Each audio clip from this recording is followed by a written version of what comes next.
محمد بن أبي بكر بن قيم الجوزية رحمه الله تعالى.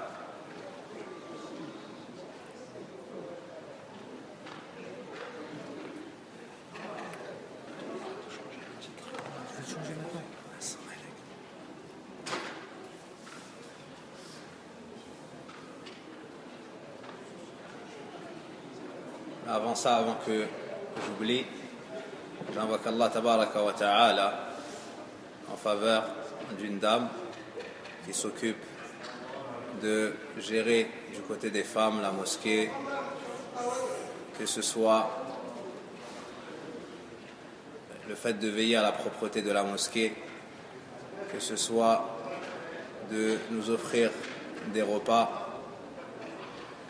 et d'autres actions. Et on demande à Allah subhanahu wa ta'ala d'accepter tout cela d'elle, d'allonger sa vie dans son obéissance dans le tawhid wa sunnah. J'entends par cela Madame Sissé, waffaqaha Allah, wa as'alullah tabaraka wa ta'ala an yaghfira laha wa li walidayha wa li walidina wa lil muslimina wal muslimat.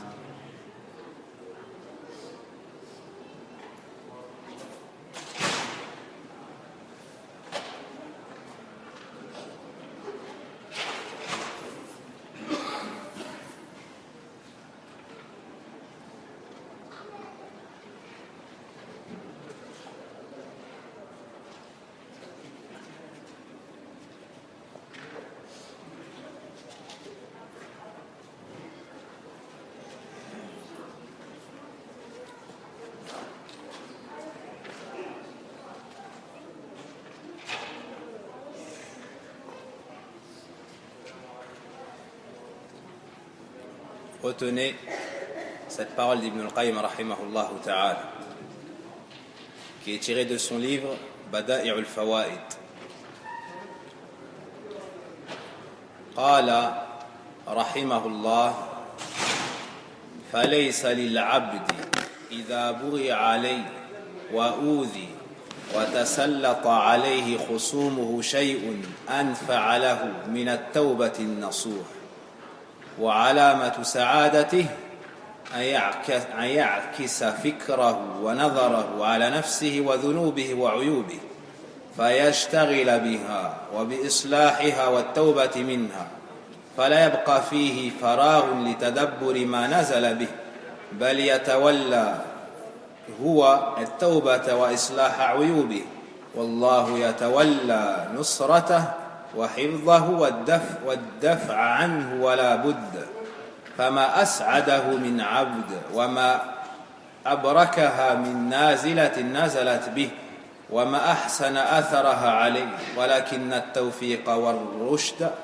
بيد الله لا مانع لما أعطى ولا معطي لما منع فما كل أحد يوفق لها فما كل أحد يوفق لهذا لا معرفة به ولا إرادة له ولا قدرة عليه ولا حول ولا قوة إلا بالله.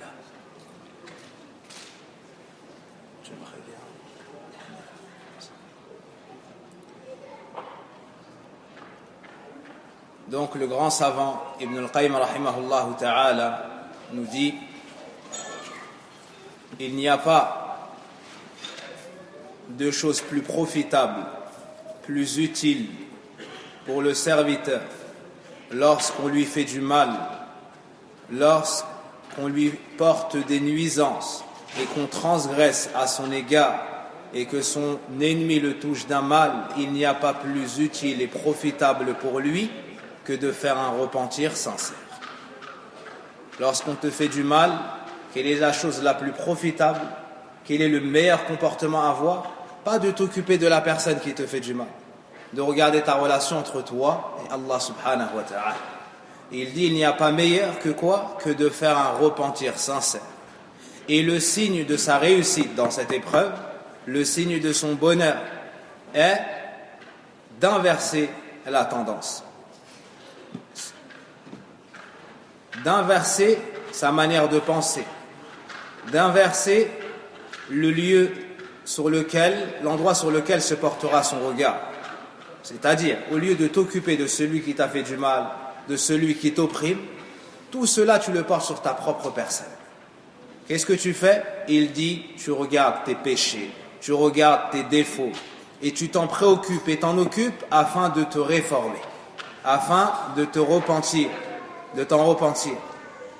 Tu vas tellement t'occuper de ta personne qu'il ne restera plus de place pour prêter attention à celui qui est injuste, à celui qui veut ton mal, à celui qui tente de te toucher d'un mal. Tu ne pourras plus méditer ton malheur. Mais tu seras préoccupé par quoi? Par le repentir, par le fait de réformer ta propre personne. Et c'est Allah lui-même qui va prendre cette affaire, qui va te défendre et repousser de toi le mal. Et cette chose est inéluctable. Ô combien est heureux ce serviteur, ô combien est bénie cette épreuve qui lui est tombée dessus, et ô combien sont magnifiques les effets en résultant. Mais la réussite et la droiture n'est qu'entre les mains d'Allah. Personne ne peut accorder ce qu'il retient et personne ne peut donner. Personne ne peut accorder ce qu'il retient et personne ne peut retenir ce qu'il donne. Ça n'est pas toute personne qui obtient la réussite dans cette affaire, ni même qui en a connaissance. Puis après en avoir eu connaissance, qui la souhaite. Après l'avoir souhaité, qui a la capacité de mettre tout cela en pratique. Et il n'y a de capacité à passer d'un état à un autre et la puissance de le faire que par Allah. En d'autres termes, celui qui est éprouvé par quelqu'un qui lui fait du mal, et qui l'opprime, quelle est la meilleure façon d'agir? T'occuper de ta propre personne. T'occuper de ta propre personne et ne pas te préoccuper de cette personne-là qui est injuste. Non, il te faut toi atteindre la piété, te réformer. Si tu fais cela, Allah subhanahu wa ta'ala est celui qui va te protéger, qui va te défendre et repousser de ta personne tout le mal. Et cette chose-là, ce résultat-là, Ibn al-Qayyim rahimahullah ta'ala nous dit, est inéluctable. Elle est inéluctable. Puis, il nous montre que cette réussite n'est qu'entre les mains d'Allah subhanahu wa ta'ala. Qui sont ceux qui ont connaissance de ce trésor? Puis qui sont ceux qui souhaitent se comporter ainsi? Puis qui sont ceux qui obtiennent la capacité de le faire?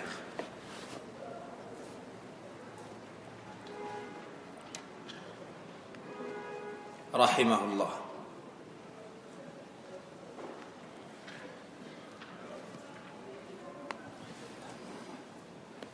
C'est bon?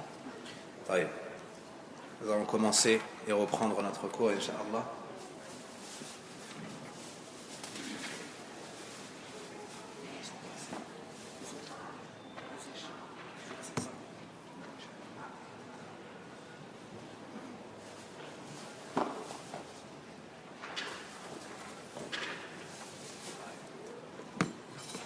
Parmi ceux qui n'ont jamais eu le livre, parmi ceux qui assistent au cours et sont désireux de prononcer ces invocations et de donner le droit à ce livre, vous prenez ce livre et c'est une amana.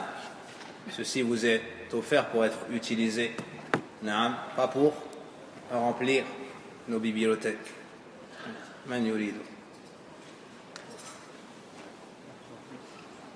عمي عندك واحد؟ تفضل.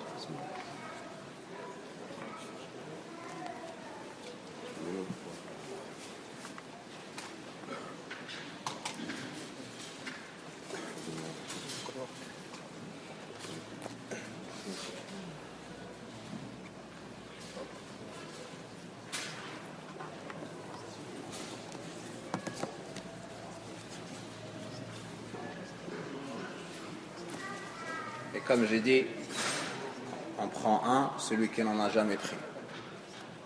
Et celui qui est accompagné de son épouse et qu'elle assiste également, il peut lui en faire parvenir.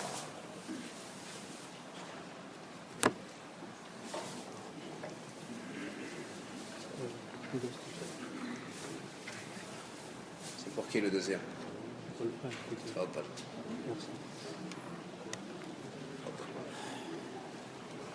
محمد.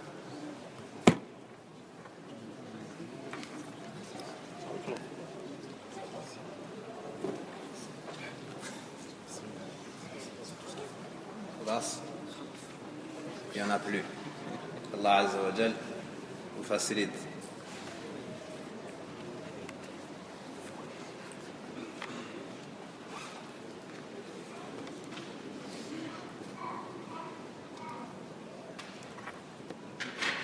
Inch'Allah Ta'ala, la semaine prochaine, il y en aura encore. Les gens qui veulent des récompenses réuniront de l'argent et on ira acheter, Inch'Allah Ta'ala, des livres.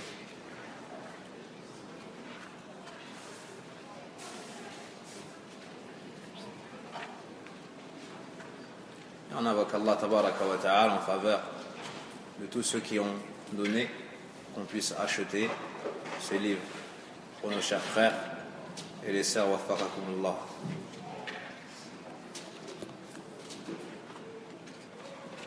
Avant de poursuivre l'étude du livre, nous allons résumer ce qu'Allah Tabaraka wa Ta'ala nous a facilité à étudier de ce livre. C'est donc Al-Kalimu Tayyib, les bonnes paroles. Son auteur, comme vous le savez tous, le grand savant Ibn Taymiyyah rahimahullah ta'ala, Ahmad Ibn Taymiyyah rahimahullah ta'ala, qui est connu auprès de vous tous. Il a commencé son livre rahimahullah ta'ala par le mérite du dhikr. Par le mérite du dhikr. Nous avons donc étudié ce chapitre. Puis les invocations du matin et du soir, c'est-à-dire aux deux extrémités du jour et de la nuit. Adhkar al-sabah ou adhkar al-masa. Après cela, Allah tabaraka wa ta'ala, par sa grâce, sa bienfaisance envers nous, nous a facilité l'étude du chapitre sur adhkar al-nawm, les invocations à prononcer et les comportements à adopter avant de dormir. Après cela, par la grâce d'Allah Tabaraka wa Ta'ala et son assistance, nous avons pu entrer dans le chapitre des paroles à prononcer et des comportements à adopter lorsqu'on se réveille durant la nuit. Celui qui fait un rêve, puis celui qui fait un cauchemar, et ainsi de suite. Puis le mérite de l'adoration durant la nuit. Après cela, par la grâce d'Allah Tabaraka wa Ta'ala, bi minnatihi wa fadlihi wa mahdi i'anatihi iyana, nous avons pu étudier les chapitres des paroles à prononcer, du comportement à adopter lorsqu'on sort de chez soi et lorsqu'on rentre chez soi. Puis après cela, lorsqu'on entre dans le meilleur endroit au monde, la mosquée, puis ce qu'il faut prononcer lors de l'appel à la prière, al-adhan, puis le chapitre suivant, dua al-istiftah, les invocations à prononcer avant, plutôt après takbiratul ihram, en entrant dans la prière, c'est-à-dire avant al-isti'adha, a'udhu billahi minash shaitanir rajim, ainsi qu'al-basmala, bismillahir rahmanir rahim, et la lecture de sourate al-Fatiha. Après cela, les invocations à prononcer dans les différentes stations de la prière, c'est-à-dire al-ruku', l'inclinaison, puis al-raf'u min, lorsqu'on se relève de l'inclinaison, puis lorsqu'on se tient debout après s'être relevé de l'inclinaison, puis al-sujud, puis al-jalsa, puis l'assise bayna sajdatayn, entre les deux prosternations.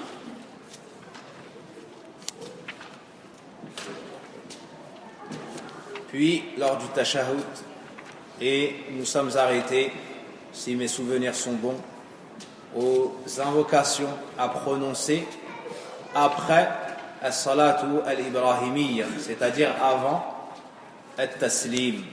Corrigez-moi si je me trompe. Pour ceux qui suivaient les cours. Aina waqafna? تذكر محمد صلاة الاستخارة أو قبل ذلك بقليل. Non, nous sommes arrêtés juste avant Salatul Istikhara. Il nous manque certaines invocations à étudier. Mais aujourd'hui, Inch'Allah Ta'ala, nous allons étudier en détail Salatul Istikhara, la prière de consultation.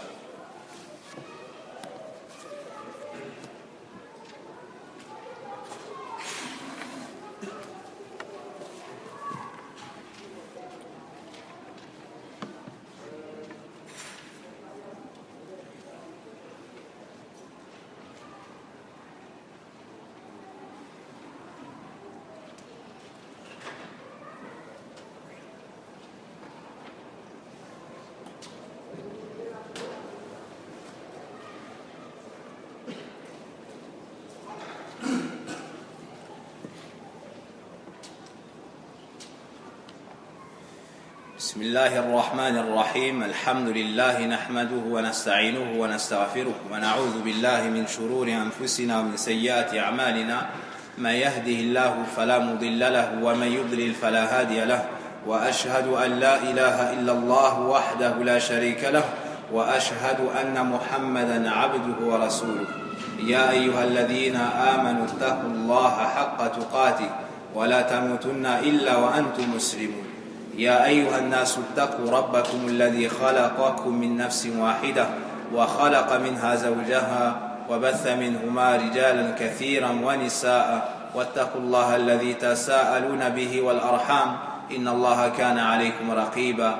يا أيها الذين آمنوا اتقوا الله وقولوا قولا سديدا يصلح لكم أعمالكم ويغفر لكم ذنوبكم ومن يطع الله ورسوله فقد فاز فوزا عظيما. أما بعد فإن أصدق الحديث كتاب الله جل وعلا وخير الهدي هدي محمد صلى الله عليه وسلم وشر الأمور محدثاتها وكل محدثة بدعة وكل بدعة ضلالة وكل ضلالة في النار وبعد. Nous sommes le 7e jour du mois de Rajab de l'année 1437 hégérienne qui correspond au vendredi 15 avril de l'année 2016. Et nous reprenons par la grâce d'Allah Tabaraka wa Ta'ala et son aide et sa bienfaisance envers nous l'étude du livre Al-Kalim Al-Tayyib du grand savant Ahmad ibn Abd al-Halim ibn Abd al-Salam ibn Taymiyyah rahimahullah Ta'ala. Et nous allons nous entrer ce soir dans l'étude du chapitre Al-Istikhara. Al-Istikhara, c'est-à-dire la consultation. Plus précisément, la demande du meilleur choix. La demande du meilleur choix.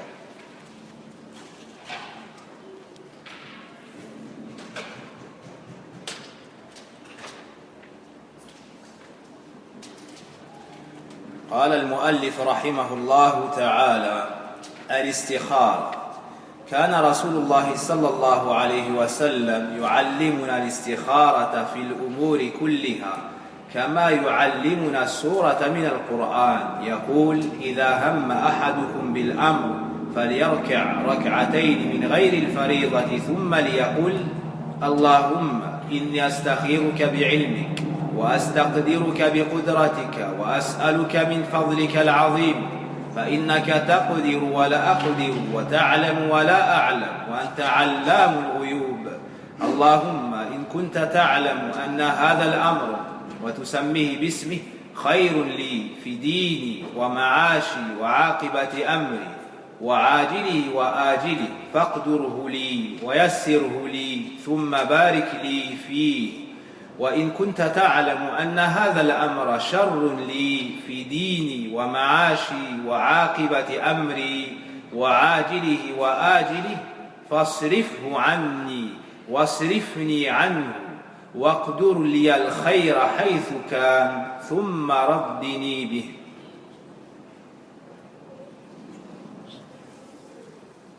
جابر بن عبد الله رضي الله عنه radiallahu anhuma nous rapporte ce hadith du prophète sallallahu alayhi wa sallam. Dans ce dernier, il nous dit, radiyallahu anhuma, le messager d'Allah sallallahu alayhi wa sallam nous enseignait la consultation, c'est-à-dire la prière de consultation, en toute affaire, comme il nous enseignait une sourate du Coran. Il disait, lorsque l'un d'entre vous envisage une affaire, qu'il fasse 2 rak'ah, 2 unités de prière, en dehors d'une prière obligatoire. Puis invoque, et il a cité l'invocation à prononcer lors de l'istikhara. Al-istikhara, as-sin huna li-talab. Nous avons souvent vu dans l'étude des livres que ist, ce préfixe, venait souvent dans la langue arabe avec pour sens la demande de. Qui peut me rappeler un exemple? Nous rappeler un exemple. Al-istighfar, qui est la demande de pardon. Ibrahim.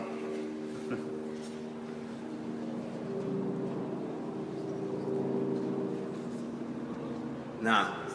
Al-isti'ana, qui est la demande de aoun, d'aide.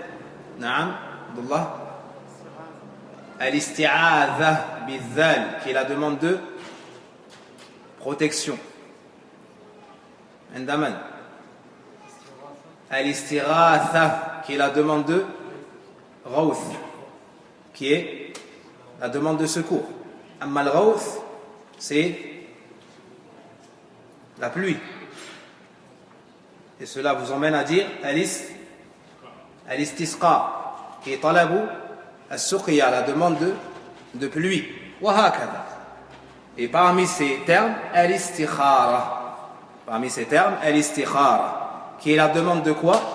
Al-khiyara fil amr, la meilleure chose dans cette affaire. La demande de la meilleure chose, du meilleur choix dans cette affaire. فأنت تطلب من الله سبحانه وتعالى ربك أن يختار لك الخير فيما أنت مقبل عليه. Donc al-istikhara, c'est le fait de demander à Allah tabaraka wa ta'ala de choisir pour nous la bonne chose ou la meilleure lorsqu'il y a plusieurs éventualités et possibilités. Wal-istikhara laha sifatun khassa ja'at fi sunnati an-nabi alayhi salatu wassalam.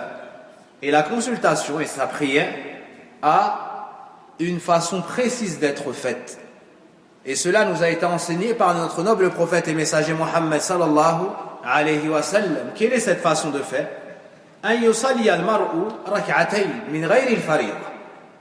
C'est que la personne prie 2 unités de prière, autre qu'une prière obligatoire. Autre qu'une prière obligatoire. Est-ce qu'il peut faire la prière obligatoire du Fajr, qu'on appelle Subh, puis pour faire Madha al-Istikhara? Oui ou non? Non. Pourquoi? Min ghayri al-farida. Le prophète alayhi salatu wassalam nous dit autre que les prières obligatoires. Puis il invoque Allah Azza wa Jal en ces termes que nous avons lus et que nous allons reprendre incha'Allah ta'ala. قال جابر بن عبد الله رضي الله عنهما كان رسول الله صلى الله عليه وسلم يعلمنا الاستخارة في الأمور كلها كما يعلمنا سورة من القرآن. Le messager d'Allah sallallahu alayhi wa sallam nous enseignait la prière de consultation en toute affaire, comme il nous enseignait une sourate du Coran. De cela, on tire une noble science, laquelle فيه أن المسلم يعتني بهذا الباب بالدعوات المأثورة عن النبي عليه الصلاة والسلام بألفاظها الثابتة. La première faïda que nous tirons, quand je dis que nous tirons, c'est-à-dire que je vous transmets des ulama, et ce sharh est en majeure partie tiré de l'explication de Cheikh Abdurrazzaq al-Badr, hafidhahullah ta'ala, le savant de la mosquée du prophète alayhi salatu wassalam. Il dit hafidhahullah ta'ala qu'il convient aux musulmans d'accorder beaucoup d'importance aux invocations prononcées par le prophète sallallahu alayhi wa sallam avec ses termes, avec leurs termes précisément. Tu t'efforces de dire ce que le prophète alayhi salatu wassalam a dit comme il l'a dit sallallahu alayhi wa sallam, بغير أن تغير الألفاظ أو المعاني, sans changer les termes de la dua ni les sens. Comme nous avons déjà vu dans le hadith d'Al-Bara ibn Azib radiyallahu anhu, lorsque le prophète alayhi salatu wassalam lui a enseigné des invocations à dire avant de dormir. Il lui a dit wa bi nabiyyika alladhi arsalt, et le prophète que tu as envoyé. Al-Bara ibn Azib radiyallahu anhu a dit wa bi rasulika alladhi arsalt. Al-Bara ibn Azib a changé juste un mot. Au lieu de dire al-Nabi, il a dit al-Rasul dans l'invocation. Au lieu de dire le prophète que tu as envoyé, il a dit le messager que tu as envoyé. Le prophète alayhi salatu wassalam lui a dit non, et il lui a fait répéter wa bi nabiyyika alladhi arsalt, le prophète que tu as envoyé. Donc ça a une grande importance que de mémoriser les paroles du prophète alayhi salatu wassalam. Et vous connaissez tous le hadith dans lequel le prophète alayhi salatu wassalam informe de la bonne nouvelle pour ceux qui mémorisent sa parole, comme il l'a entendu. Celui qui prononce sa parole comme il l'a entendu dans le hadith, il nous dit sallallahu alayhi wa sallam, نظر الله امرأ وفي رواية وجه امرئ سمع مقالتي فوعاها ثم أداها كما سمعها. Le prophète alayhi salatu wassalam annonce la bonne nouvelle à ces gens-là.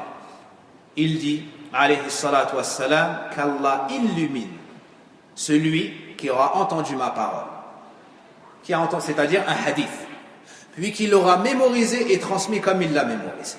Dans une autre version, qu'Allah illumine le visage de celui qui aura mémorisé ma parole. Et c'est connu, regardez ici, remarquez ici, comme il nous enseignait une sourate du Coran. Si tu enseignes à quelqu'un une sourate du Coran et qu'il fait une erreur, sur 10 pages il fait une erreur, est-ce qu'on lui corrige cette erreur ou on dit ça n'est qu'une erreur, on laisse passer? On corrige, même si c'est une lettre, on corrige. Pareillement pour cette invocation, il faut la prononcer avec ces termes hérités du prophète alayhi salatu wassalam. ففيه أهمية العناية بالألفاظ النبوية. Donc de cela on tire l'importance à accorder aux paroles prophétiques. Et il se peut que tu changes une seule parole, ainsi tu changeras le sens. Prenez pour exemple le hadith d'Al-Bara ibn Azib, en disant wa bi rasulika alladhi arsalt, le messager que tu as envoyé, ou en disant wa bi nabiyyika alladhi arsalt, le prophète que tu as envoyé. Quelqu'un pourrait dire il n'y a aucune différence. Ibn Azim rahimahullah ta'ala, c'est une différence. Quand tu dis wa bi nabiyyika alladhi arsalt, à cette époque ça peut être que qui, à qui on fait référence? Le prophète Mohammed sallallahu alayhi wa sallam. En disant wa bi rasulika alladhi arsalt, ça pourrait être qui? Celui qui trouve cela, je vais lui offrir un livre, incha'Allah ta'ala. Naam. Jibril, jazakallahu khayran. Tu as gagné un livre et j'en ai un en moi. Naam. Jibril alayhi salam. Est-ce que Jibril est envoyé par Allah tabaraka wa ta'ala? Naam. Alayhi salam. Donc toi, en changeant un terme du hadith, peut-être que tu vas diminuer la perfection de l'invocation, ou peut-être que tu vas restreindre la portée de la demande. Alors que les paroles prophétiques sont préservées de toute altération et de tout défaut ou imperfection. Dans ce hadith, Jabir ibn Abdillah nous dit fil umuri kulliha, dans toutes nos affaires. Il nous enseignait l'istikhara dans toutes nos affaires. Qu'est-ce qu'il nous faut comprendre de cela? Dans toutes les affaires dunyawiya, dans toutes les affaires ayant attrait à ce bas monde. Est-ce que tu vas faire salatul istikhara pour une chose religieuse, un ordre religieux? Par exemple, Allah Azza wa Jal t'a ordonné de prier 5 prières par jour. Alaysa kadhalik, n'est-ce pas? Est-ce que tu peux dire, moi je vais faire salat istikhara pour savoir si je vais faire salat al-fajr? Ou avant le maghrib, on fait salat istikhara pour savoir est-ce que je vais faire salat al-maghrib fil masjid? C'est possible ou pas? Non. Fil umuri kulliha, dans toutes nos affaires, c'est-à-dire Dunyawiya. Dunyawiya. Quant aux affaires religieuses, tu ne fais pas salat al-istikhara pour la base de l'ordre. Mais par exemple, tu veux partir au Hajj. C'est religieux ou c'est dunyawi? C'est religieux, n'est-ce pas? Mais il y a une part qui peut être dunyawi. Quelqu'un peut aller au Hajj pour faire du commerce. C'est permis. Naam, comme on le voit dans le Coran. Tayyib. Est-ce que tu vas faire salat al-istikhara alors que tu as l'islam, tu es musulman, tu as al-qudra, tu as la capacité, tu as la sécurité du chemin, naam, et tu arrives au moment du Hajj. Dans ce cas-là, tu as réuni quoi? Shurut al-wujub. C'est obligatoire pour toi d'effectuer le Hajj. Cette année qui vient. Sahih ou la? Naam. Est-ce qu'il va faire salat ou l'istikhara pour dire je vais faire le Hajj ou pas? Oui ou non? Non. On revient à notre règle. Par contre, il peut faire salat ou l'istikhara pourquoi? Naam. Pour quelle chose il pourrait faire salat ou l'istikhara en rapport avec son Hajj?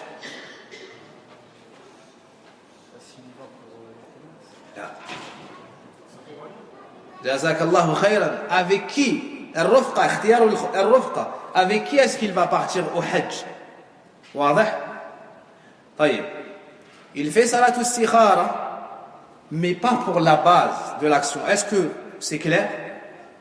Dans toutes les affaires, dans toutes nos affaires, c'est-à-dire les affaires ayant attrait et en rapport avec les choses de ce bas monde. Pas la base de l'ordre religieux. Pas la base de l'ordre religieux. Naam. Puis, sachez mes chers frères, hafidakumullah ta'ala, que al-istikhara ni'matullah subhanahu wa ta'ala ala hadhihi al-ummah al-muhammadiyya alayhi salatu wassalam.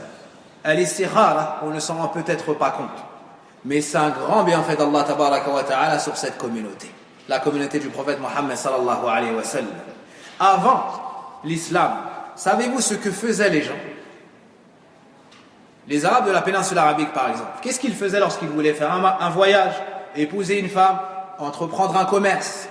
Ils faisaient du shirk. Ils faisaient at-tiyara par exemple, l'augure, zajr, at-tayr. Ils effrayaient par exemple les oiseaux, puis selon la direction prise par ces oiseaux, ils disaient c'est un bon projet ou non. D'accord? Ils traçaient des lignes sur le sol et faisaient toute forme de polythéisme, que ce soit ashirkul akbar ou que ce soit ashirkul asghar. Amma anta ayyuha al-muslim ayyuha al-muwahhid akramaka Allah bihada al-amal wa bihadi al-istikhara. Quant à toi, ô toi le musulman, toi le monothéiste, Allah Azza wa Jal t'a comblé de ce bienfait. Pour lui demander de choisir pour toi la meilleure des choses, il t'a enseigné, il t'a transmis, il a révélé al-istikhara. Et le prophète alayhi salatu wassalam te l'a transmise, il l'a enseigné aux compagnons. Et voici ici que Jabir ibn Abdullah radiallahu anhuma nous transmet cette invocation. Donc à la place du polythéisme qu'il y avait dans la période anti-islamique, comme at-tiyara, comme zajr, at-tayr, Allah Azza wa Jal nous a enlevé tout cela et nous a remplacé par l'istikhara. Et vous allez voir le tawhid pur et complet dans cette invocation, insha'Allah ta'ala. Il nous dit, sallallahu alayhi wa sallam, afwan, idha hamma ahadukum bil amr. Lorsque l'un d'entre vous envisage une affaire, tu t'apprêtes à faire quelque chose, falyarka' rak'atayn, qu'il prie 2 unités de prière, littéralement qu'il fasse 2 ruku'u, qu'il s'incline à 2 reprises. Qu'est-ce qu'on entend par al-ruku' ici? Qu'il s'incline à 2 reprises. Est-ce que ça veut dire qu'il vient et il fait que le ruku'? Hein? As-salat. Al-murad bil ruku' huna as-salat. Ce qui est voulu par l'inclinaison ici, c'est la prière. Wa hadha ma'rufun fi lughati al-arab annaka tadhkur ash-shay bi ba'd afradihi. Et ceci est une chose connue dans la parole des Arabes, c'est le fait de citer la chose par une partie ou une partie importante de cette chose-là. Naam, par une partie importante de cette chose-là.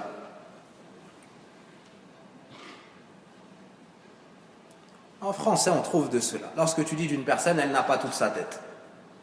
Naam, est-ce que ça veut dire qu'il manque son corps et il y a une tête sans jambes ou... Là. Naam, mais on cite la partie la plus, il y a une des parties les plus importantes. Donc, il prit 2 unités de prière. Min ghayri al-fariida, autre que la prière obligatoire. Donc, tu n'as pas à prendre, tu ne peux, et cela ne sera pas valable, tu ne peux prendre une prière obligatoire avec l'intention de faire al-istikhara, de demander à Allah Azza wa Jalla de choisir pour toi la bonne chose ou la meilleure des choses. Est-ce qu'il peut prendre al-ratiba? Est-ce qu'il peut utiliser les prières non obligatoires rattachées aux prières obligatoires, comme les 12, plutôt les 12 unités de prière, celui qui les prie, Allah Azza wa Jalla lui construit une demeure au paradis, comme c'est venu dans le hadith de Habiba, radiyallahu anha, et une autre parmi les épouses du prophète, alayhi salatu wassalam, j'ai oublié son nom. Qui est-elle? Maïmouna peut-être? Allahu a'lam. Donc j'attends votre réponse, c'est-à-dire les sunnatul fajr, 2 unités après avant la prière obligatoire du matin, les 4 avant le dhahr, les 2 après le dhahr, les 2 après le maghrib, les 2 après l'isha. Ça fait combien? Ça fait 12. Ces prières-là, nous les appelons ratiba. Naam. Taïb. Est-ce qu'il peut prendre ces 2 unités de prière pour faire al-istikhara? Tu dis non? Non? Il dit non. Est-ce que vous êtes d'accord avec lui? Non plus? Oui, tu es d'accord avec lui? Non, je suis pas d'accord avec lui. Donc tu dis non. One. Comment? Il change l'intention? Donc, oui ou non? Oui, il peut, mais en changeant l'intention. Toi, tu dis non, il ne peut pas? Adam, tafsil baynahum. Il peut? عندك دليل؟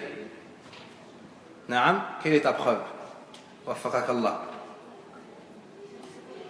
Ceci n'est pas une prière obligatoire, donc il peut. Jazakallahu khayran, ceci est la bonne réponse. Il peut, car le prophète alayhi salatu wassalam a dit autre qu'une prière obligatoire. Et ratiba n'est pas une prière obligatoire, donc il peut. Donc il peut. Naam, est-ce que tu es d'accord, Mohamed? Naam, taïb. De ne pas être d'accord avec moi, il n'y a aucun problème. Mais c'est le prophète alayhi salatu wassalam qui a dit cela, donc nous n'avons d'autre choix que d'être d'accord. Amma ana, quant à moi, je n'ai aucun avis dans tout cela, wallahu musta'an. Mais, malgré ça, Al-Cheikh, hafidhahullah ta'ala, nous dit le mieux maintenant. Je vous ai demandé sur la permission, vous m'avez répondu. Maintenant, je vous demande la meilleure chose à faire. La meilleure chose à faire est de prendre une prière à part. Pas une prière rawatib. Une prière, il y a 2 unités juste pour prier à l'istikhara. Ceci est le meilleur à faire. Quant à la permission de prendre autre chose, oui, ceci est permis, comme nous le montre le prophète alayhi salatu wassalam dans cette parole.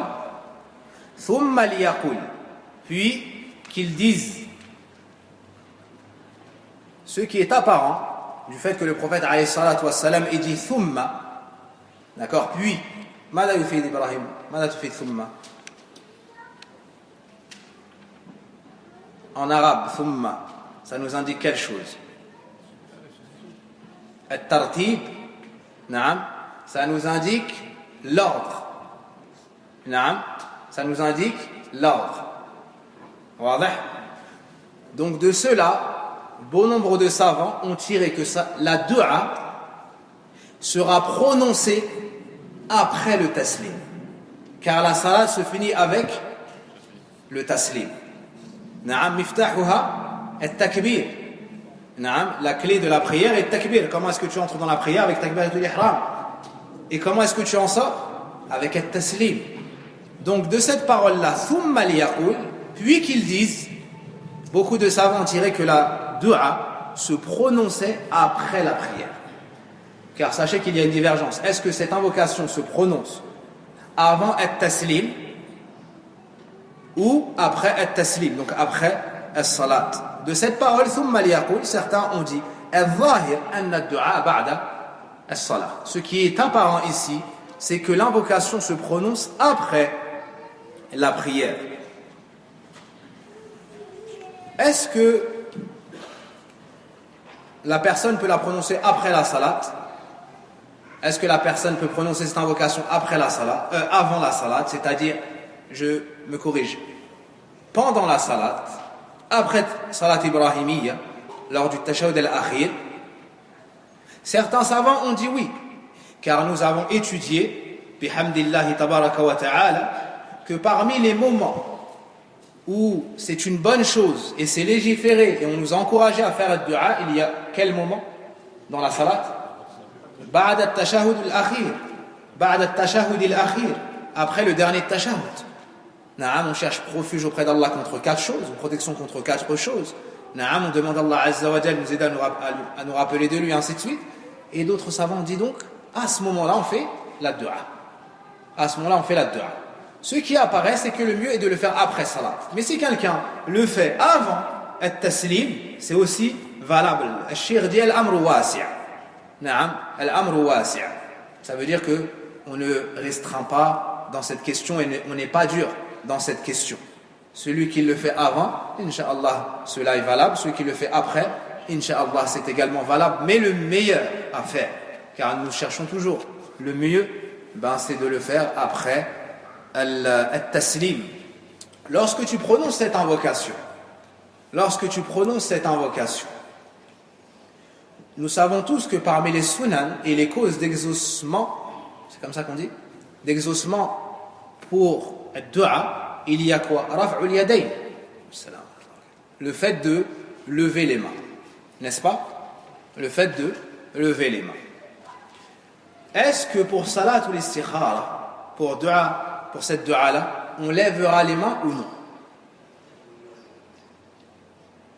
On lèvera les mains ou non? C'est comme si je vous entendais dire bonne question. Mais quelle est la réponse? Indak Salim. Naam. Indak Dalil. Tu as une preuve? Naam. La preuve, c'est l'asl. C'est la base, al-umumat, les textes généraux qui nous montrent que de lever les mains est une cause pour se voir exaucer son invocation. Comme quoi, par exemple? Inna Allah hayyun sittir yastahi min ahadikum idha rafa'a yadayhi ilayhi an yaruddahuma sifra. Écoutez ce noble hadith des plus magnifiques. Certes, Allah est pudique, il a honte. Yani Allah est pudique et celui qui couvre les défauts et les péchés de ses serviteurs. Il a honte de l'un d'entre vous lorsqu'il lève ses mains vers lui de les lui rendre vides. Allahu Akbar. De les lui rendre vides. Tu lèves tes mains vers Allah Azza wa Jal. Allah Azza wa Jal a honte de te rendre tes mains. Yani tu rabaisses tes mains, tu as fini de faire dua et elles sont vides. Allah Azza wa Jal, il te donne. Subhanallah. Donc une des causes, tu lèves tes mains. Une des causes, tu lèves tes mains lorsque tu fais dua. Mais attention, on ne lève pas ses mains après la prière obligatoire. On ne lève pas ses mains pendant Al-Jumu'ah, sauf pour demander l'istisqa à la pluie. Pourquoi cela? Car le prophète alayhi salatu wa salam ne l'a jamais fait. Dans ces 2 moments, na'am, tout particulièrement. Donc la personne, na'am, elle peut lever ses mains, comme le dit Al-Shir, hamidahullahu ta'ala, pour demander. Et c'est une bonne chose de lever les mains pour demander. Si elle ne le fait pas, la haraj, il n'y a pas de reproche ou de mal dans cela. Puis, il prononce l'invocation. Oui, mon frère. Le prophète, alayhi salatu wassalam, nous dit après. Barakallahu fik.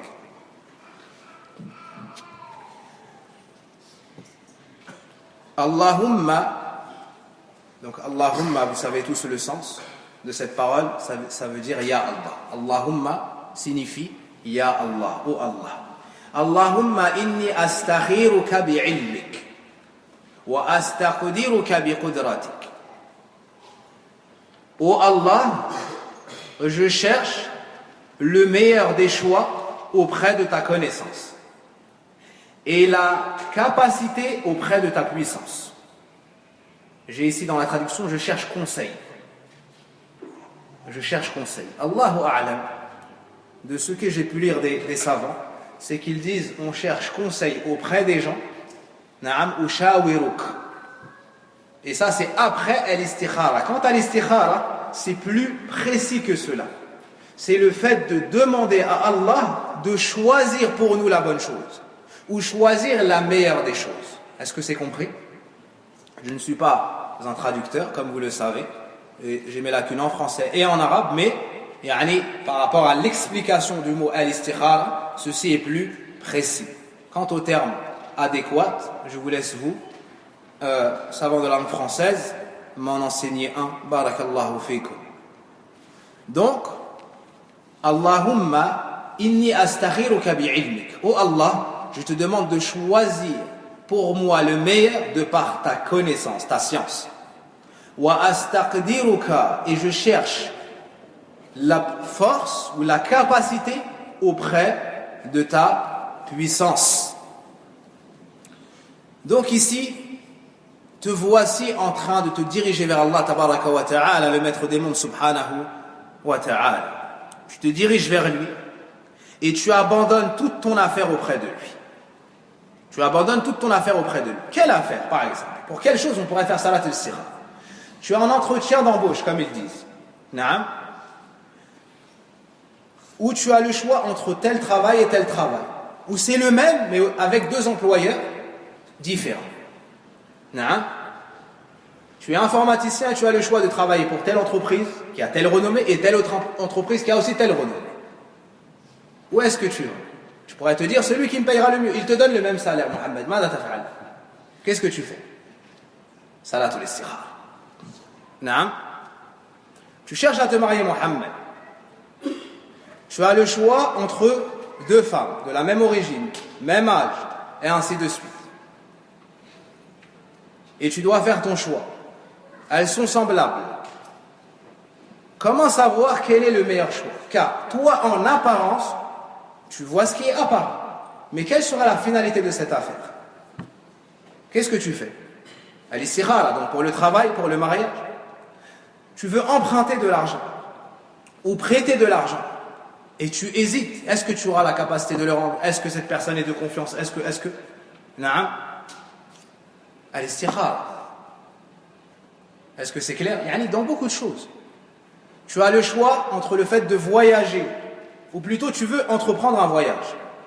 Tu veux voyager pour telle ou telle autre raison, parmi les choses licites. Tu fais salatul istikhara. Tu veux acheter une voiture, tu fais salatul istikhara.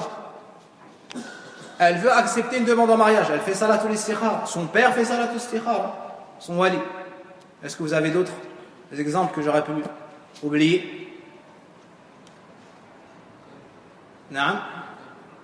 L'école, la personne elle voyage pour faire talab al-ilm. Elle voyage pour aller chercher la science. Elle fait salatul istikhara. Elle veut aller auprès de tel alim min ahli sunnah ou de tel autre alim min ahli sunnah. Elle fait salatul istikhara. Wadah. Taïb, maintenant ton père vient et il te dit donne-moi 1000 euros et je vais acheter une voiture. Vous connaissez pas ça? Vous n'êtes pas soniqué? Taïb. Adi jiddan. Ça c'est banal chez nous. Naam. Donc, est-ce que là tu vas dire je fais salatul istikhara? Tu as cet argent-là. Hein? C'est là. On fait salatul istikhara pour lui donner ou pas? Non. Qu'est-ce qu'on fait? Sam'an wa ta'a. Même si on a un peu mal des fois. Sam'an wa ta'a. Et Allah Azza wa Jalla va te remplacer par mieux, il va te mettre la baraka. Et peut-être que c'est 1000 euros, ou c'est 100 euros, ou c'est 10 euros par ça. Allah Azza wa Jalla yarhamuk. Il te fait miséricorde. Wa yaghfiru dhanbak. Il te pardonne ton péché et il te donne une place fil jannah. Wa anta tamshi al ard. Hein? C'est rien du tout, c'est dunya. Ad-dunya fani, elle va partir. Mais si toi tu as tes parents ou tu as l'un des deux et que tu peux leur faire du khayr, la tabkhal ala nafsik, ne sois pas avare envers ta propre personne. Smahou les frères, faut pas me poser des questions pendant le dars. S'il y a une remarque par contre ou une erreur faite de ma part, tu m'interromps à ce moment-là ou tu m'envoies un papier. Jazakallahu khair, barakallahu fik. Excuse-moi. Donc, tu demandes à Allah tabaraka wa ta'ala, de par sa grande science. La science d'Allah tabaraka wa ta'ala, elle embrasse toutes choses, elle englobe toutes choses. Donc, tu lui demandes à lui de choisir pour toi, car il sait et tu ne sais pas. Toi, tu ne sais pas ce qu'il adviendra de ta propre personne dans la minute qui suit, n'est-ce pas? Et Allah tabaraka wa ta'ala, c'est tout ce qui est, tout ce qui a été, tout ce qui sera, et même ce qui ne peut être. Il le sait, subhanahu wa ta'ala. Comment cela se serait déroulé? Donc Allah tabaraka wa ta'ala, c'est Allamul Ghuyub, c'est l'Alimul Khabir, il est parfaitement informé de toutes choses. Il a la science parfaite, il sait ce qui est, il connaît le passé, le présent, le futur et même l'impossible. Donc tu abandonnes ton affaire à celui qui a cette science, Allah tabaraka wa ta'ala. Et Allah est ala kulli shay'in qadir, il est parfaitement omnipotent, parfaitement capable.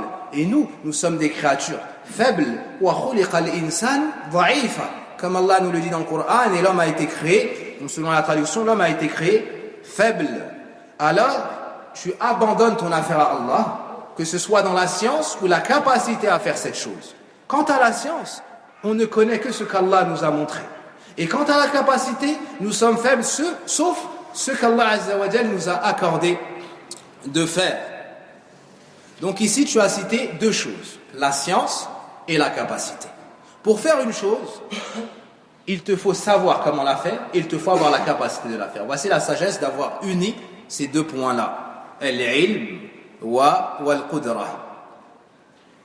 Et donc, tu ne sais pas le futur, tu ne connais pas le futur. Combien sont les gens qui voyaient que leur bonheur total résidait dans telle chose, dans tel travail, ou dans telle personne, ou dans telle fréquentation, et ça a été la cause de son anéantissement. Puis dunya wal akhirah. Par contre, Allah tabaraka wa ta'ala, il sait, na'am, le présent, et il sait également le futur, et il sait tout, subhanahu wa ta'ala. Fahada tawassul, ça c'est ce qu'on appelle le tawassul, c'est-à-dire invoquer Allah Azza wa Jal et lui demander par ses noms ou ses attributs. Ici, on affirme l'attribut d'Allah Azza wa Jal, al-ilm, la science, et al-qudra, la capacité. Puis tu dis, wa as'aluka min fadlika al-azim, et je te demande de ton immense grâce. قال الله سبحانه وتعالى في القرآن الكريم وأن الفضل بيد الله يؤتيه من يشاء والله ذو الفضل العظيم. Allah nous dit dans le Coran, sur la traduction, et la grâce est dans la main d'Allah, ou dans les mains d'Allah. Il l'accorde à qui il le veut. Et certes, Allah est le détenteur de l'énorme grâce. Donc, à qui tu t'adresses lorsque tu demandes cela? De choisir pour toi la meilleure des choses. Tu demandes cela à celui qui est le détenteur de l'énorme grâce, subhanahu wa ta'ala. Et remarque ici, tu demandes à Allah tabaraka wa ta'ala, tu lui demandes de choisir pour toi le meilleur, mais tu ne t'arrêtes pas à là. Tu lui demandes, du fait que c'est Dhul Fadl al-Azim, celui qui est possesseur de toutes choses et celui qui est le détenteur de l'énorme grâce, tu lui demandes tout ce que tu veux. Tu lui demandes tout ce que tu veux. Si toi, tu te rends à une créature, auprès d'une créature qui possède un certain capital, tu lui demandes quelque chose, et il a le choix, il va être restreint, quand bien même il serait le plus généreux, il va être restreint à mesure de ce qu'il possède, n'est-ce pas? Quant à Allah tabaraka wa ta'ala, lui, rien ne le restreint. Rien ne le restreint. S'il donne à chacun, parmi l'ensemble des djinns et des ins, parmi l'ensemble des humains et des djinns, tout ce qu'on pourrait lui demander, cela ne diminuerait rien à son royaume. Comme cela a été cité dans un hadith du prophète sallallahu alayhi wa sallam. Donc au moment où tu demandes à Allah, tu te rappelles que c'est celui qui possède tout, le détenteur de l'énorme grâce, et qu'il donne sans compter subhanahu wa ta'ala, et que ces dons sont faits avec largesse. Et le bien, à ce moment-là, tu te rappelles que le bien peut être ailleurs qu'où tu le cherches toi. Par moment, nous sommes focalisés sur une chose. Nous voulons que cette chose. Et pour nous, le bonheur ne saurait se concrétiser si ce n'est avec cette chose. Cette somme d'argent, cette personne, cet endroit, cette maison, cette voiture, et j'en passe. Mais en réalité, Allah Azza wa Jalla, de par sa science et de par ses nombreux dons, il sait que ton bien à toi et la meilleure chose pour toi, elle n'est pas dans cette chose. Elle est ailleurs. Alors tu abandonnes ton affaire à Allah tabaraka wa ta'ala. Et tu laisses Allah subhanahu wa ta'ala choisir le meilleur pour toi.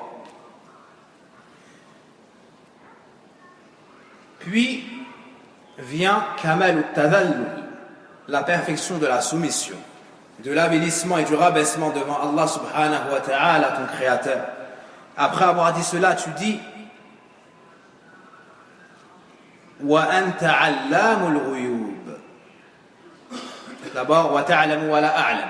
Tu sais et je ne sais pas. Fa innaka taqdiru wa la aqdir. Tu as la capacité et je ne l'ai pas. Wa ta'lamu wa la a'lam. Tu sais et je ne sais pas. Wa anta 'allamul ghuyub. Et tu es le connaisseur des choses cachées. Donc ici, tu demandes à Allah, c'est comme si tu demandais à Allah tabaraka wa ta'ala de te guider vers ce qu'il y a de meilleur. Car il sait et toi tu es ignorant. Et il a pleinement la capacité de le faire. Et lorsqu'on dit Allamul Ghuyub, le savant des choses cachées, c'est des choses cachées pour nous les créatures. Mais pour Allah Azza wa Jalla, rien ne l'est. Pour Allah tabaraka wa ta'ala, rien ne l'est. Et ça, ses largesses, sa miséricorde sont tellement vastes qu'il nous dit dans le Coran, comme dans l'invocation des anges, dans Surat Ghafir, si mes souvenirs sont bons, Rabbana wasi'ta kulla shay'in rahmatan wa ilma. Oh Allah, tu as embrassé de toutes choses ta science, ou plutôt tu as embrassé de par ta science et ta miséricorde toutes choses. Quelle est la sagesse d'avoir cité wa anta 'allamul ghuyub, et tu es le connaisseur des choses cachées? Ce pourquoi tu fais l'istikhara, c'est dans le futur ou c'est passé ou c'est en ce moment? C'est dans le futur. Donc, vis-à-vis, par rapport à toi, c'est une chose qui est cachée. Donc tu demandes au connaisseur des choses cachées de choisir pour toi la meilleure des choses. Est-ce que le lien et la corrélation entre les deux est claire pour vous ou pas? La chose que tu demandes, c'est une chose qui pour toi est cachée. Donc qui pourrait faire le meilleur choix pour toi alors que la chose est cachée? Qu'Allah subhanahu wa ta'ala, le connaisseur des choses cachées, Allamul Ghuyub. Puis tu cites ton besoin, et Allah est plus savant de cela. Allahumma, oh Allah, in kunta ta'lam, si tu sais que anna hadha al-amr, que cette chose, wa tusammihi bismi. Ici, entre parenthèses, vous devez avoir, puis il cite son besoin. Ça ne veut pas dire que lorsque tu fais l'invocation, tu prononces cela. Thumma tusammihi bismi. Non. Cette chose-là veut dire, puis tu cites cette chose par son nom. Par exemple, vu qu'il y a beaucoup de jeunes, si tu cherches à te marier, si tu cherches à te marier, qu'est-ce que tu vas dire? Allahumma in kunta ta'lam anna az-zawaj ma'a al-bint Fatima kada wa kada wa kada khayrun li. Vous avez compris? Oh Allah, si tu sais que le mariage avec telle femme est un bien pour moi. Allahumma in kunta ta'lam anna hadha al-amal. Oh Allah, si tu sais que ce travail est un bien pour moi. Oh Allah, et ainsi de suite. Tu ne répètes pas ce qu'il y a entre parenthèses. Tu cites explicitement ton besoin. Tu ne cites pas ce qu'il y a entre parenthèses. Car un non-arabophone pourrait citer cela. Il pourrait citer cela. Anna hadha safar, anna hadhi tijara, et ainsi de suite. Khayrun li est meilleur pour moi. Remarquez ici al-khiyara, le choix. Al-istikhara, c'est talabu al-khiyara, la demande du meilleur choix. Et ici on voit ce terme-là. Khayrun li est meilleur pour moi. Donc c'est bien la chose que tu demandes à Allah Azza wa Jal, c'est qu'il choisisse pour toi et t'oriente vers ce qu'il y a de meilleur pour toi. Dans quoi? Le prophète alayhi salatu wa salam nous dit khayrun li fi dini. Premièrement dans ma religion. Dans ma religion. Ça doit être ta base. Pas dans ta dunya. La dunya est importante. C'est le lieu où tu travailles, où tu plantes. Mais tu récolteras où? Non. Est-ce que le plus important est la plantation? Non. C'est les récoltes. Et est-ce que tu plantes si ce n'est pour récolter? Donc, tu commences par ton din, la chose la plus importante. Fi dini wa ma'ashi wa aqibati amri wa ajili wa ajili. Fi l'asl, ja hadha bishak. Ay aw, pas wa. Donc, à la base, cette invocation est citée avec aw ou bien. C'est-à-dire, soit le prophète alayhi salatu wa salam a dit telle phrase, soit il a dit telle autre. Soit il a dit cette phrase, soit il a dit telle autre. Et non pas les deux. Est-ce que je me suis exprimé de manière claire ou je répète? Vous voyez ici, vous lisez avec moi. Khayrun li fi dini wa ma'ashi wa aqibati amri wa ajili wa ajili. D'accord? Wa ajili. Au lieu du waouh, à la base c'est aou. C'est-à-dire le prophète alayhi salatu wa salam nous a dit cela ou ceci. Yani ceci ou cela. Ceci ou cela. Prenez un autre livre, comme la Citadelle, cela sera cité, incha'Allah ta'ala, si mes propos ne sont pas assez clairs. Ou, qala wa ajili. Naam. Wa ajili. Et en réalité, le sens est proche l'un de l'autre. Donc, tu déploies ton effort pour qu'Allah Azza wa Jal choisisse pour toi la meilleure chose dans ta religion, dans ta dunya, pour ton présent et pour ton futur. Pour ton présent et pour ton futur. Puis tu demandes à Allah subhanahu wa ta'ala faqdurhu li. Donc si c'est un bien dans ton din et ta dunya pour le présent et pour le futur, faqdurhu li wa yassirhu li. Tu demandes à Allah tabaraka wa ta'ala de te le décréter. Oh Allah, si tu sais que cette affaire, donc ici tu la nommes, mais profitable pour ma religion, ma vie et mes derniers instants, pour ma vie présente et future, destine-la moi. Destine-la moi. Facilite-la moi, puis bénis-la moi. Donc tu demandes à Allah Azza wa Jal que l'obtention de cette chose te soit facilitée. Naam. Que l'obtention de cette chose te soit facilitée. C'est pour cela que lorsque tu fais salatul istikhara et que les choses te sont facilitées, et tu t'avances dans cette chose-là et que ça t'est facilité, ça les savants disent voici un signe que cela est le meilleur des choix. N'est-ce pas? Naam.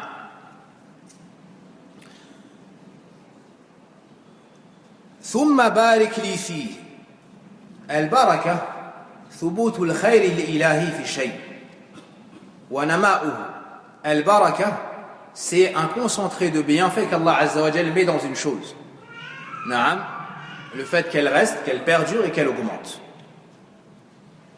Donc tu demandes à Allah Azza wa Jal, en plus de te la décréter, de te la faciliter, donc son obtention, en plus de cela tu lui demandes que ce soit un bien pour toi, qu'il reste, qu'il soit durable et que son bien augmente. Et que son mérite augmente. Puis, donc ça ne suffit pas d'avoir un bien. Il faut qu'il te soit béni. Combien de gens ont du bien, mais cela ne leur a pas été béni. Wallahu musta'an. Wa in kunta ta'lam. Donc ça c'est dans le cas où il y a le bien pour toi. Et que c'est la meilleure des choses. Puis tu dis wa in kunta ta'lamu anna hadha al-amr. Et si tu sais que cette affaire m'est néfaste pour ma religion, أن هذا الأمر شر لي في ديني ومعاشي وعاقبة أمري وعاجلي وآجلي فاصرفه عني واصرفني عنه واقدر لي الخير حيث كان ثم ردني به. Mais si tu sais que cette affaire m'est néfaste pour ma religion, ma vie et mes derniers instants, pour ma vie présente et future, éloigne-moi ou éloigne-la de moi et éloigne-moi d'elle. Donc, tu demandes à Allah Azza wa Jal de faire en sorte qu'il y ait un fossé, une longue distance, un éloignement incommensurable entre toi et cette chose dans laquelle il n'y a pas ton bien. Alors que toi tu penches vers elle, alors que toi tu veux cette chose-là. Car en apparence, ça peut être un bien ou c'est un bien en apparence. Mais peut-être pas pour toi. Donc Allah, tabaraka wa ta'ala, tu lui demandes de t'éloigner de cette chose. Et aussi de l'éloigner de toi. Car il se peut que ça ne soit pas un bien et que toi tu penches vers elle. Mais si Allah Azza wa Jal éloigne cette chose de toi, même en penchant vers elle, tu ne pourras pas l'obtenir. Ainsi tu auras été préservé. Donc, ça peut être un mal dans ta religion, dans ta personne, dans tes biens, pour ta famille, dans ton présent, dans ton futur. Tu ne sais pas tout cela. Donc tu demandes à Allah tabaraka wa ta'ala, dans le cas étant, de l'éloigner, ou bien de t'éloigner, toi d'elle et elle de toi. Et aussi dans cet éloignement, il y a l'éloignement abstrait et concret, physique, comme l'éloignement du corps de cette chose-là, mais aussi l'éloignement du cœur. Tu demandes à Allah Azza wa Jal de faire en sorte que ton cœur se détourne de cette chose-là. Tu es attaché à un emploi. Tu as des doutes sur cet emploi. Par exemple, tu vas travailler en tant que préparateur de commandes ou manutentionnaire dans une société. Mais tu as des doutes. Tu as des doutes pourquoi ? Car certaines choses dans cette entreprise, tu sais pertinemment que cela n'est pas licite. Tu dis non, mais moi je vais essayer de ne pas toucher à ça. Par exemple, il y a de l'alcool. Puis, je vais essayer, et aussi on lui dit, on te donne un Jumu'ah sur 2. Et on lui dit, et il se dit, non mais moi je vais négocier. Non mais, il voit que c'est pas pour lui, en tant que musulman, c'est pas pour lui, en tant que personne qui cherche l'agrément d'Allah, c'est pas pour lui en tant que personne qui veut protéger sa religion. Mais le shaitan lui fait des fatawa. Et ses passions le poussent vers cette chose. En faisant salatul istikhara, il se détourne totalement de cette affaire. Il s'en voit distrait. Au point où il se demande à lui-même comment est-ce que j'ai fait pour m'intéresser à cette chose-là ou à cette personne-là. Il ne voit pas son bien dedans. Ça fait partie des effets louables de salatul istikhara. Il s'en éloigne. Mais la difficulté, l'éloignement, lorsqu'il y a ta'alluq al-qalb, lorsque le cœur est attaché à cette chose-là. Seul Allah tabaraka wa ta'ala peut t'éloigner de corps et le corps et l'âme. Wabillahi tawfiq. Tu ne t'arrêtes pas ici. Tu ne demandes pas à Allah Azza wa Jal que de te permettre de faire le meilleur des choix, ni le bon choix, et ni de te faciliter la chose si c'est le bon choix, ni de l'éloigner si c'est le mauvais choix. Mais dans le cas où cela n'est pas le bon choix, tu demandes à Allah tabaraka wa ta'ala waqdur liyal khayra haythu kan. Et de là tu vois, subhanallah, la perfection des adhkar nabawiyya, la perfection des invocations prophétiques. Peut-être que l'un d'entre nous aurait juste demandé à Allah Azza wa Jal, si c'est un bien, facilite-le nous. Facilite-le moi. Parce que l'insan, il penche vers les choses naturellement. Entre guillemets. Par exemple, Allah Azza wa Jal nous dit qu'il aime, selon le sens rapproché, qu'il aime l'argent. C'est une chose naturelle. Mais qui pense à demander si c'est un mal, éloigne-moi de cet argent. Certaines personnes ne veulent pas savoir. S'il y a une face cachée, ils ne veulent pas la savoir. Alors que les plus pieux, ils veulent la savoir parce qu'ils ont peur d'Allah tabaraka wa ta'ala. Ils préfèrent ne pas avoir que d'avoir, alors qu'il n'y a pas de baraka dedans. Donc par la suite, tu dis waqdur liyal khayra haythu kan, et décrète ou destine-moi le bien où qu'il soit. Ce bien-là, tu peux l'ignorer ou tu peux le connaître, mais tu ne sais pas où il se trouve. Tu ne sais pas où il se trouve. Tu demandes à Allah tabaraka wa ta'ala de t'orienter vers cette chose-là. Et un frère que l'on connaît, il cherchait énormément à se marier. Parce que c'est un homme, tout simplement. Parce que c'est un homme, tout simplement. Et que l'homme a besoin d'une femme comme la femme a besoin d'un homme. Et il a multiplié les causes sans succès. Puis il a voyagé dans un pays lointain et nous a informé que là-bas, il s'est marié. Et subhanallah, il habite ici. Il est né ici. Il a fait toutes les causes ici. Puis après avoir abandonné cette affaire à Allah tabaraka wa ta'ala, bien plus tard, il a voyagé dans un pays auquel il n'aurait même pas pensé peut-être. Allah subhanahu wa ta'ala avait décrété avant la création des cieux et de la terre que celle qu'il cherchait à droite, à gauche et ainsi de suite, ou à droite et devant lui et ainsi de suite, elle était dans un autre pays, subhanallah. Elle était dans un autre pays. Combien de personnes ont goûté à la pauvreté en cherchant du travail et n'ont jamais trouvé. Puis ils ont fait l'hijra. Et ils sont devenus riches dans ce pays-là.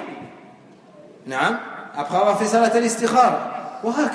Donc, ne désespère pas des grâces et des faveurs d'Allah tabaraka wa ta'ala. Abandonne ton affaire à Allah subhanahu wa ta'ala et il t'orientera vers ce qu'il y a de bon, mais en plus de meilleur pour ta personne. N'est-ce pas que l'un d'entre nous, Allah azza wa jalla le comble, mais il n'est pas satisfait de cette chose-là? Est-ce que ça peut arriver ou pas? Par exemple, il a le choix entre deux travails. Il choisit un travail. Allah azza wa jalla l'oriente vers la meilleure chose. Mais lui, dans son nafs, il n'est pas satisfait. Il n'est pas satisfait. Il n'a pas ce qu'on appelle le qina', la suffisance, le fait de se voir satisfait de ce qu'Allah nous a donné. C'est possible ou pas? Alors qu'Allah t'a donné, c'est ce qui est bon pour toi. Mais toi, en tant qu'Ibn Adam, tu n'es pas satisfait.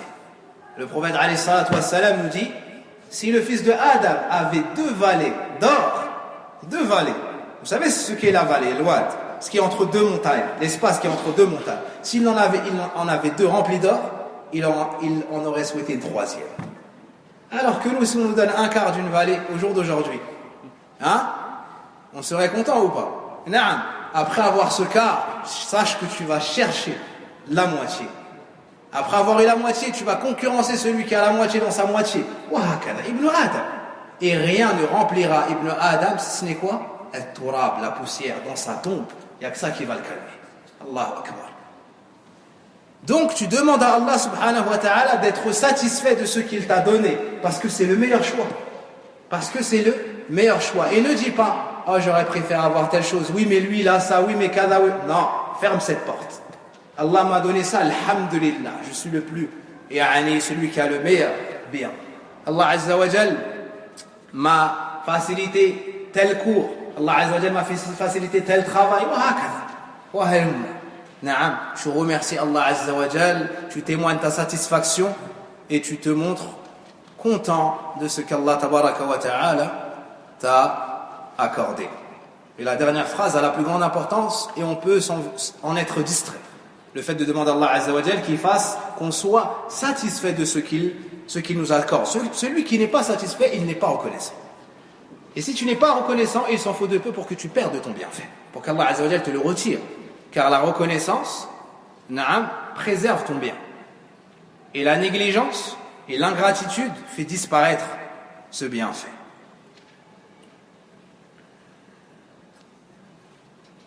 Et aussi certaines personnes, lorsqu'on ne leur accorde pas ce à quoi ils aspiraient, ils sont tristes, et ça peut se comprendre, mais ils sont, comment est-ce qu'on dit en français, tasakhut, ils se révoltent.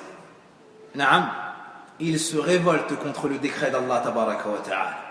Donc on voit l'importance de la dernière partie du hadith, Raddini bih. Alors qu'en réalité, subhanallah, Allah tabaraka wa ta'ala, latif, a repoussé de toi. En faisant cela, il a repoussé de toi un malheur, un mal. Ce travail-là allait te faire délaisser la salat. Ce travail-là allait te faire perdre ton temps, allait te faire connaître des mauvaises personnes qui allaient te toucher dans ton dîn, puis te tirer dans leur dunya. Et peut-être qu'en fréquentant ces gens, tu aurais délaissé les assises de science. Peut-être qu'en fréquentant ces gens, tu aurais commis des péchés, et ainsi de suite. Tu n'as pas eu ce travail. Dis alhamdulillah, Allah, probablement il a éloigné de moi ce mal. Tu as fait toutes les démarches, et ton cœur penche vers cette femme-là. Tu as fait salat al-istikhara, tu es parti consulter telle personne et telle personne. Et ensuite, tu as rencontré cette femme. Et elle t'a plu, plus que toutes celles que tu voulais auparavant. Et c'est alors que ton cœur penche vers elle. Et tu veux épouser plus une femme, non, tu veux celle-ci et pas une autre. Naam. Mais ta mère te dit, là. Celle-ci, comme elles disent, je ne l'ai pas sentie. N'as-tu pas remarqué qu'elle a parlé avant son père? N'as-tu pas remarqué qu'elle a coupé la parole à sa mère? N'as-tu pas remarqué que sa mère portait les choses et elle la regardait faire? N'as-tu pas remarqué qu'elle a parlé plus fort que toi dans l'assise? Ça, c'est des choses que tu n'as pas pu voir parce que tu étais concentré sur autre chose, toi. Naam, tu étais concentré sur autre chose. Mais ta mère, elle a un certain âge, une certaine expérience. Elle a vu ses nièces, elle a vu ses voisines, elle a vu, alors que toi, tu es né avant-hier. Sahih? Naam, ammi? Sahih, barakallahu fik. C'est vrai, cher Soumari, ou pas? La mère, elle a l'œil ou pas? Naam, barakallahu fikum. Mais toi, tu es concentré sur autre chose. Ta mère, elle sait que cette chose sur laquelle tu es concentré ne donne pas d'enfant pieux. C'est pas ça qui va faire la piété de tes enfants. C'est pas ça qui va faire la rectitude ou la piété de ton foyer. Naam, ou ton bonheur durable. Alors elle te parle de ce dans quoi il y a ton bien. Naam, sans omettre les choses vers lesquelles toi tu penches. Il n'y a aucun problème à unir entre les deux si c'est possible. Et ça l'est. Bihamdillahi tabaraka wa ta'ala. Donc elle te dit, ne l'épouse pas. Et c'est alors, que fait ce frère-là, Ibrahim? Hein? Il appelle l'imam. Et il lui dit, je veux me marier avec ta soeur, mais ma mère elle veut pas, kada, en plus elle est pieuse, elle porte jilbab depuis 5 ans et elle assiste au dourous, wa kada, wa kada. Sahih? Aïwa. Naam. Puis, il va voir son père pour convaincre sa mère. Naam. Puis, il va envoyer sa sœur pour... Et ainsi de suite. Et il y a des problèmes. Subhanallah. Ta mère, elle veut ton bien. Ta mère, elle veut ton bien. Naam. Donc lui, il veut faire un force. Et à la fin, on lui a rappelé Birul Walidayn, la place de la mère au Kada. Il dit, je la laisse. Mais il n'est pas satisfait, il n'est pas content, wakada, parce qu'il n'a pas pensé, hein? Par la suite, cette femme, elle se marie avec quelqu'un d'autre. Et ce dernier commence à avoir des cheveux blancs. Ce dernier, tu le crois, son visage est le visage de celui qui souffre chez lui. Et à ce moment-là, qu'est-ce qu'il dit? Celui qui ne voulait pas écouter sa mère, il dit Alhamdulillah. Hein? Et il embrasse la tête de sa mère. Sahih? Parce que toi, tu n'as pas cette nadra ba'ida, tu n'as pas cette vision des choses. Tu ne regardes pas loin. En tant que jeune, tu ne regardes pas loin. C'est pour ça qu'il faut consulter. Et comme on le verra à la fin du cours, il faut consulter après Salat al-Sikhara les connaisseurs. Il faut consulter les connaisseurs, ceux qui ont de l'expérience dans un domaine. Et particulièrement les gens plus âgés. Particulièrement les gens plus âgés. Il va consulter son ami qui a 20 ans pour un mariage. Qu'est-ce qu'il connaît du mariage? Qu'est-ce qu'il connaît du mariage? Ensuite, il vient à la rencontre et il dit kada wa kada wa kada. Tout ce qu'il lui a dicté son ami. Et moi, je veux que tu sois comme ça, et moi, je veux que tu sois comme... T'as appris un texte par cœur. C'est pas comme ça, Naam. C'est pas comme ça. Il y a une personne, il y a un cœur, il y a... C'est pas... comme lui t'a dicté. Et ensuite, quand tu lui demandes qui t'a conseillé ainsi, il te dit un tel. Tu lui demandes, il est marié, il te dit non. Yahri, comment tu consultes quelqu'un qui ne sait pas ce qu'est le mariage? Donc, Allah Azza wa Jalla en réalité a repoussé de toi un mal. Fais confiance à Allah. Abadan ton affaire Allah tabaraka wa ta'ala et tu ne seras jamais déçu. J'ai cité l'exemple du mariage car le shir en cours plusieurs fois c'était l'exemple du mariage et il a dit devant moi il y a beaucoup de jeunes puis il a invoqué Allah Azza wa Jalla en leur faveur et je vais invoquer Allah Azza wa Jalla pareillement. As'alullah Azza wa Jalla minna alayna wa alaykum bizawjati salihat. Allah Azza wa Jalla nous accorde et vous accorde des épouses pieuses. وأسأل الله تبارك وتعالى أن يرزق لماذا العازبات ولنساء المسجد والمسلمات أزواج صالحين. Et tout comme on demande à Allah tabaraka wa ta'ala d'accorder aux femmes qui n'ont pas d'époux, des époux, yani un époux pieux et de noble caractère.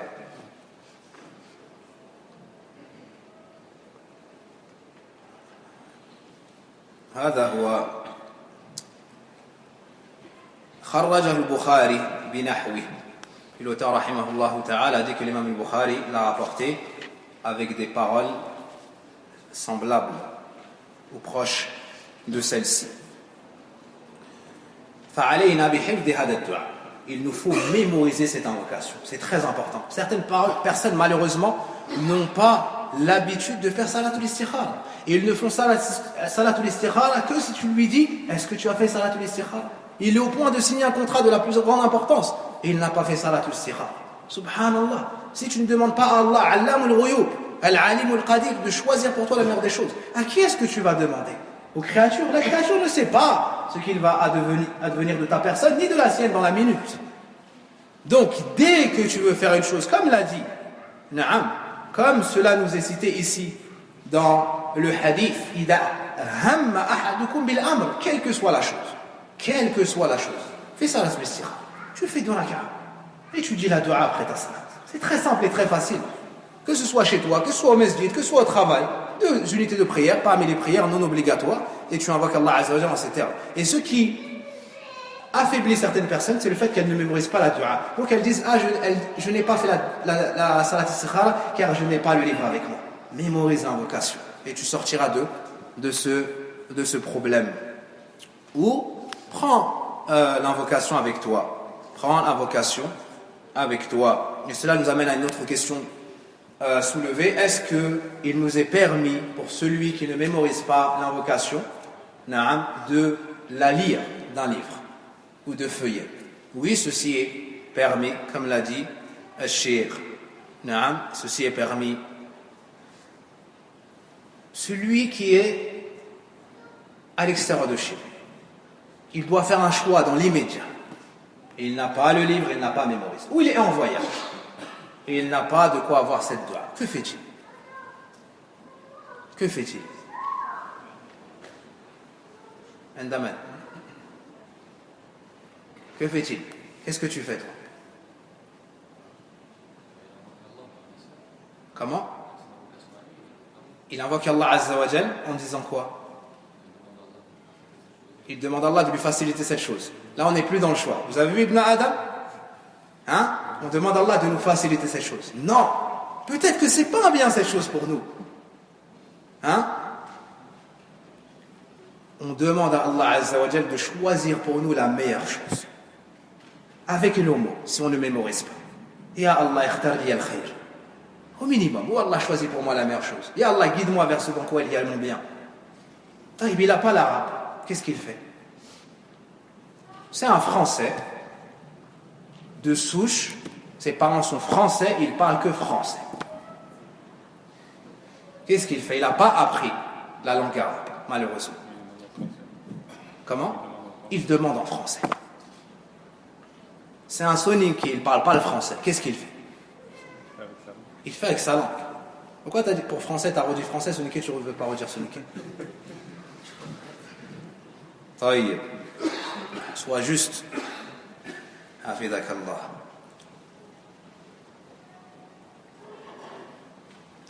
Puis, il nous dit, Ibn Taymiyyah rahimahullah ta'ala nous dit, Ma nadima man istakhara al-khaliq. Je sais, c'est traduit page 100. Ne regrettera point celui qui consulte le créateur. C'est traduit par consulte. Et je vous ai dit que le sens, ne regrettera point celui qui demande à Allah de choisir pour lui le bien ou la meilleure des choses. Wa shawara al-makhluqin, et demande conseil et consulte les hommes, yani les créatures. Donc en premier, qu'est-ce qu'il fait? Est-ce qu'il demande aux gens, puis il fait ça Non. Et il fait salatul istikhara, puis il consulte les gens. Ne regrettera point, donc celui qui, comme c'est écrit ici, consulte le Créateur, demande conseil aux hommes et s'assure du bien fondé de son affaire. Wa tathabbata fi amri, فقد قال الله تعالى وشاورهم في الأمر فإذا عزمت فتوكل على الله dans sourate Ali Imran verset 159. Donc si tu fais salatul istikhara comme a dit le cheikh, que tu demandes conseil aux gens vers qui on revient pour l'affaire en question, tu n'auras pas de regret. Non, tu n'auras pas de regret. Et très important, à qui est-ce que tu demandes conseil? Tu demandes conseil aux connaisseurs du domaine. Non, aux connaisseurs du domaine. Demande à ceux qui savent, pas à ceux que tu aimes forcément, qui t'aiment forcément. Demande à ceux qui savent. Et certaines personnes ont une imperfection dans ce domaine. Laquelle? C'est qu'ils ne consultent pas leur famille. Ils ne consultent pas leurs parents. Il se dit mon père c'est un ammi, ou bien c'est pas lire le Coran, ou bien, et il va demander et aller à des gens qui sont loin de lui. La manière, il n'y a rien qui empêche cela. Consulte ça, les gens, et demande aussi à ton père. Naam, demande aussi à ton père, même s'il y a des sujets qui peuvent être gênants. Naam, à l'intérieur de la famille. Sahih? Tayyib. Aussi, selon le domaine, tu demande aux personnes pieuses, parce qu'Allah Azza wa Jal les aide à avoir la bonne parole sur la langue. Demande aux personnes plus anciennes, car ils ont en plus, soit ils ont la science, soit ils ont en plus de cela, ou ils ont l'expérience. Et ça, c'est une chose qui ne s'achète pas. C'est avec le temps, c'est avec le vécu. Naam. Demande aux gens de science, ceux qui étudient, les imams, talabat al-ilm, les ulama. Naam. Et Inch'Allah ta'ala, celui qui unit tout cela, bi'idhnillahi azza wa jalla, on espère qu'Allah tabaraka wa ta'ala lui accorde la meilleure des choses.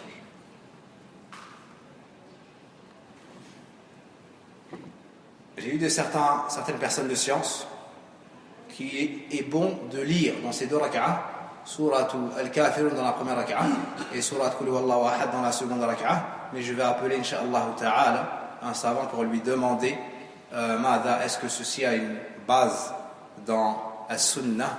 Est-ce que ceci a une base dans As-Sunnah? Tayyib. Il me semble avoir fait le tour de la mas'ala. Est-ce que j'ai oublié un point en rapport avec... Quel point j'aurais pu oublier en rapport avec l'istikhara?